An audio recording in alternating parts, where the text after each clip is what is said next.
The heavy hitter real estate companies are about to go down in flames. Hey everybody, Scott Walters, welcome to the channel. If you're new, I want to thank you for coming. If you're returning, I want to thank you for your continued support. Before we get into today's red hot topic, I'm going to politely ask you to give the video a like, subscribe to the channel, leave me a comment below. I would love to hear from you. Please watch to the end for my final thought and hit the bell icon so you're notified when new videos are released. It's very important to stay close to the channel in these very tricky times. All right, folks, welcome to the channel. It's always an honor and a privilege to be with you. I hope you're all doing great. Buckle up and strap in. I got a hard-hitting pull, no punches, no sugarcoating it, no rainbows and sunshine. I'm just going to give it to you and give it to you straight. And folks, we have a massive issue going on right now. I hope you're waking up to the facts that are going on out there in this economy. Many people are not friends. And that is very alarming to me, as this is probably one of the most serious times we've ever lived. It is. This is the most serious time we've ever lived in history. For sure, 100%, without a shadow of a doubt. It absolutely is. I mean, listen, folks, we just had a massive worldwide shutdown of an economy, an overstimulation attempt take place, and well, that wasn't an attempt. That actually happened. And the blowback now is going to be catastrophic. There is no way this thing can sustain itself. It just can't. You cannot market manipulate the economy and these investment markets with free money and expect it to sustain itself after the rug pull occurs. And the rug pull is occurring right now. And we can look, there's so many things. I always say, be forward thinking, be critical thinking. You know, do not ignore the elephant in the room. But unfortunately, I understand, because in the last housing bubble, I was not paying attention to economics at any level. Well, I shouldn't say at any level. At the levels I'm paying attention today. And this one has my full attention. And I know for most of you, it has yours as well. You know, congratulations. There are so many flip-flop channels out there. I see them all the time, especially people that are licensed real estate agents wanting to continue to tell you why it's not going to crash.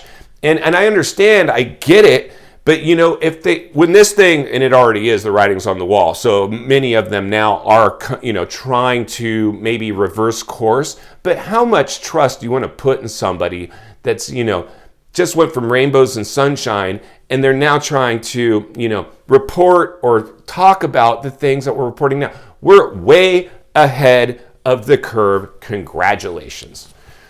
Insanity what we're living in here, man. Insanity. I laugh at this stuff because it's like a built-in self-defense mechanism. You almost have to laugh, but this thing is so serious, it is absolutely no laughing matter. Insane. So folks, what we're going to look at today is actually what I believe is right around the corner. And what we're going to see is, you know, these big, like I always say, before I get to this, let me just set this up by saying this. Rich people didn't get rich buying at the height of a real estate bubble. They got rich buying outside the bubble. Any of the properties I have now were bought way outside the bubble. The only property I ever let go was the one I bought in the last bubble. I got rid of it, kept my other ones I bought outside the bubble, and they're still performing well as investment properties. I could care less where I live. I'm only interested in investment properties. And I really hope you start to adopt the same mindset. Sacrifice now so you will benefit later. So many people just want to look good on the outside with this, you know, illusion of wealth, keeping up with the Joneses, judging our insides by other people's outsides will never make us happy. Take it from me. I learned the hard way, so hopefully many of you don't have to. Today, I have a great life. Love it. Wouldn't change anything. Only regret I have is I didn't adopt this mindset sooner. So anyway, folks, what we're going to see next, the Blackstones, the BlackRocks, all these big, heavy hitter real estate companies are now so financially exposed. I'm going to tell you a little bit of why I believe they're going to take a massive hit, if not a full-blown collapse. Insanity, the stuff that's going on out there. So the reality is, like I said, folks, many people went for the FOMO, the herd mentality, and this euphoria, and they weren't immune from that. And so the reality is, friends, is like I've said, if I haven't yet, this was an overstimulation globally. So we're seeing the other countries now start to feel the pain that we're going to feel. China is the second biggest economy in the world, very close to the US's economy in terms of size. And so many of you remember a name, Evergrande. Evergrande was their biggest real estate company. False. They're falling. They're done. It's over. Their real estate market has collapsed. Why? Because they went through the same thing as we're about to go through here in America. We're just saving off what is ultimately unavoidable. I hope you understand that. What is coming is in fact unavoidable. You can't do what you do to an economy and expect it to sustain itself after the rug pull occurs. And that's the stop. No more printing of money and raising interest rates. That's a rug pull, my friend. The punch bowl is being removed. And so these big real estate companies here in the US, they are heavy, and we're seeing the tech space real estate companies, Zillows and Redfins and everything.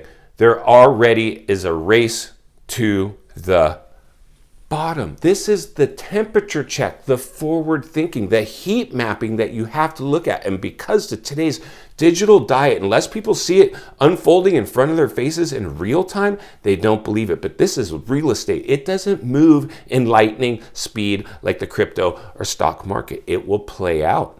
It will, in fact, play out. I predict right now, today, that we will see the big heavy hitter investment real estate companies start to throw stuff overboard. Mark my words. Mark my words. And listen, friends, the challenge with this one, even though they're big enough to move the markets with the offloading of homes, we already saw Zillow do that, offloaded tons of homes at a loss like a year ago. This is the signs of what is actually coming. My job is to build millionaires out of you, and I know pretty much it's going to be very hard for me to create a millionaire buying in the height of a real estate bubble their primary home. You have to understand the forward thinking, the critical thinking, the understanding the first step of getting past a problem is admit there's a problem. We have a really big problem right now. I always say this is the real estate channel, much bigger than real estate. Much bigger. This is going to be poising yourself for success mentally, because what we're going to see next is fear and panic take over these markets. It's guaranteed. It's unavoidable. Fear and panic it will go from FOMO to fear and panic. I've said this almost since day one of this channel. I expect a complete flip-flop in these markets, and we're about to see that. We are about to see that in a very big way. The only way to save this economy is to crash it, and the federal government knows this. Are they telling you this? Nope, not telling you this, but they're about to orchestrate it right in front of your face. Like I've said before, I don't know if this was planned or on purpose, but it does. I always say I'll get out of the problem and in the solution, but I'm certainly not going to ignore warning signs and potential scenarios that are unfolding in front of my face. And my job is to continue to sound the alarm, ring the bell, and raise awareness. And your job is hopefully to help me do that. Our rewards in life are in direct proportion to our contribution. You can contribute simply by helping people understand that this is not all rainbows and sunshine quite yet. In final thoughts today, friends, I come to you as a friend, as a content creator, as a real estate professional who wants to see you win in real estate. If and when you're ready to do anything in real estate, I hope I'm here for you. I would be honored and privileged to help you. But the realities are, we've seen Evergrande in China go through what the big companies here are going to go through too. They just did theirs first. This is a global economy. So if you don't think that the US is susceptible to other things that are going on in other big economies that are similar to ours, you are drinking the punch, my friend. And I hate to be the one to tell you that. You have to put the drink down. You have to get into clear-minded, forward-thinking, critical thinking right now. I always say, don't let your highs be too high and your lows be too low. Try to stay in the middle. It's very hard in this world today. I know we base our feelings a lot on these investment markets, and if the markets are doing good, we're happy. If they're not, we're sad. Don't let your highs get too high and your lows get too low. Iron sharpens iron. Stay in the middle. Try to remain calm and poised. Do not buy into any get-rich-quick schemes. It is very easy to get rich, but it won't be by schemes. If you appreciate the content, I want to humbly ask you to give the video a like, subscribe to the channel, leave me a comment below. I would love to hear from you. Social media links are in the description of this video if you'd like more access to me, along with other channels I've appeared on I think you might enjoy. If you're watching from your television set today, another video is on your screen, along with an easy subscribe button for your convenience. As always, thank you for your time. Please go make it count today. I'll see you on the next video.